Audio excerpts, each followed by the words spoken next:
Good morning. Thank you for tuning into the channel. For this is the day that the Lord had made, and let us rejoice and be glad in it. Thank you. I want to piggyback on what I talked about last week. Proverbs for you, a proverb for you, part two. I want to look at chapter 29, a few verses there, and being in the restaurant business now, you learn a lot of different things about yourself. Notice I said about yourself. And I tell people when you're working on yourself, you'll get better in life. And I'm talking about working on people or working on a job, but working on yourself.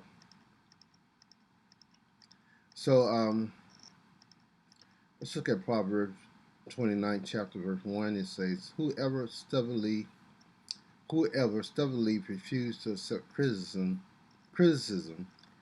is suddenly will suddenly be destroyed beyond recovery. Uh, in my 55 years, um, I learned that it's okay to accept criticism, constructive criticism from people. We're not perfect by any chance.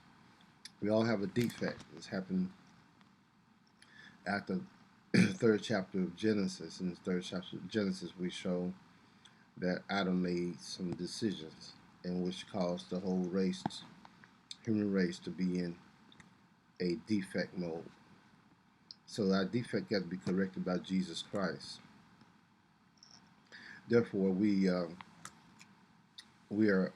imperfect people, and so sometimes we mess up in life, and we don't have all the answers, and sometimes we get stubborn, set in our own ways to do certain things in life.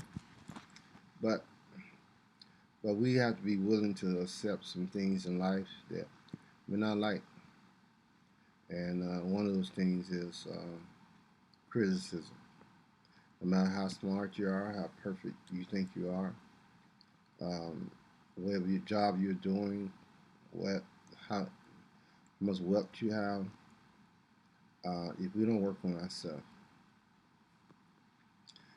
we become worse and worse.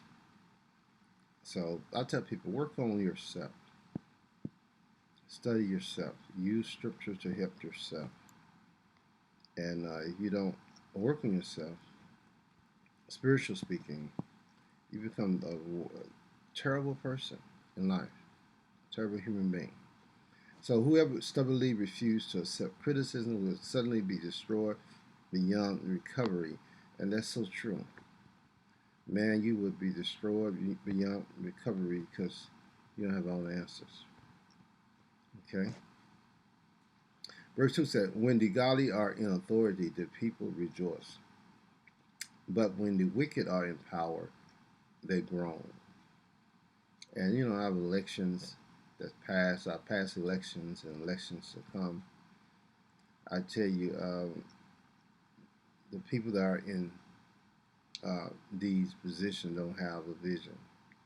And that's why most of our communities are perishing because the leader doesn't have a vision, generational vision for the people, giving them hope in God Himself.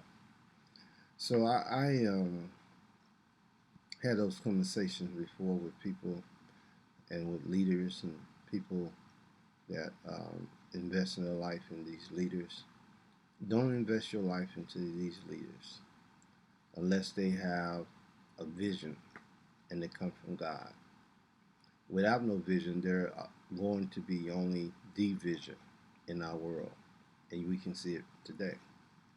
No unity.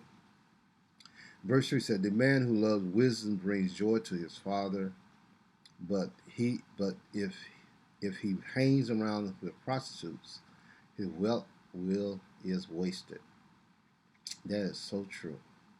You hang around with prostitutes, you hang around with people that going nowhere. Your wealth will be wasted. I tell you, you know what?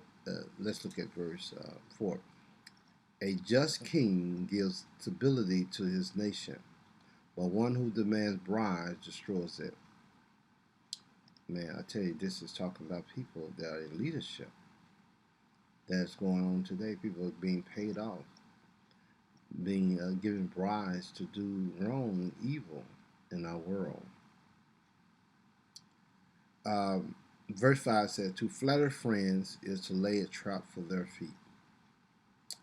Verse 6 says, stop flattering people. That's a no-no. Tell them the truth of who they are and what they are.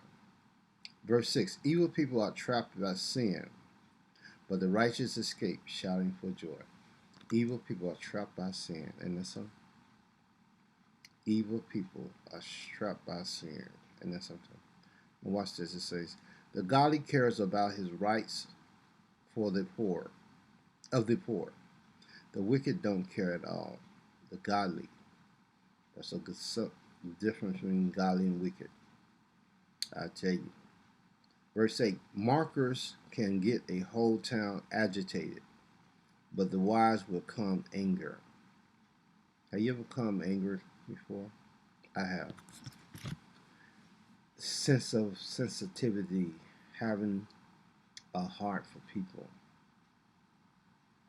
I tell you, you can calm people down.